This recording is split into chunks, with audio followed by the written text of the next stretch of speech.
राहुल गांधी इन दिनों बिहार के आम लोगों की नब्ज टटोल रहे हैं। वही बिहार जहां 2 दिन पहले ही उनके पूर्व साथी नीतीश कुमार ने पाला बदलकर एनडीए का दामन थाम लिया।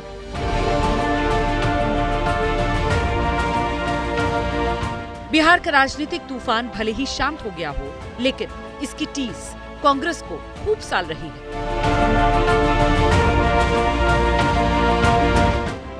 राहुल आज खूब बोले। कल तक नीतीश पर एक शब्द भी नहीं बोलने वाले राहुल ने नीतीश पर बीजेपी के दबाव में बदल जाने का आरोप लगा दिया और ये भी जता दिया नीतीश के रहने या नहीं रहने से इंडिया गठबंधन को कोई फर्क नहीं पड़ने वाला। अब दूसरे साइड से प्रेशर आया, नीतीश जी बीच में फंस गए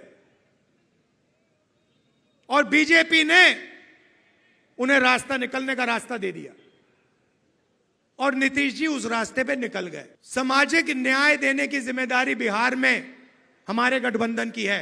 नीतीश जी की यहां कोई जरूरत नहीं है। नीतीश कुमार पर अब कांग्रेस चौतरफा हमले कर रही है। बीजेपी के खिलाफ गठबंधन की लड़ाई को न्याय और अन्याय से जोड़ रही है। हम कह रहे हैं कि नीतीश जी पलटी किसके साथ मारते हैं? अकेले तो नहीं पलटी मार रहे हैं। उनके साथ, कभी आपके साथ? नहीं तो पलटी तो कोई उनके साथ और भी मार रहा है ना, तो सिर्फ उन्हीं को क्यों पलटी मार कह रहे हैं? दूसरे को भी कहिए ना।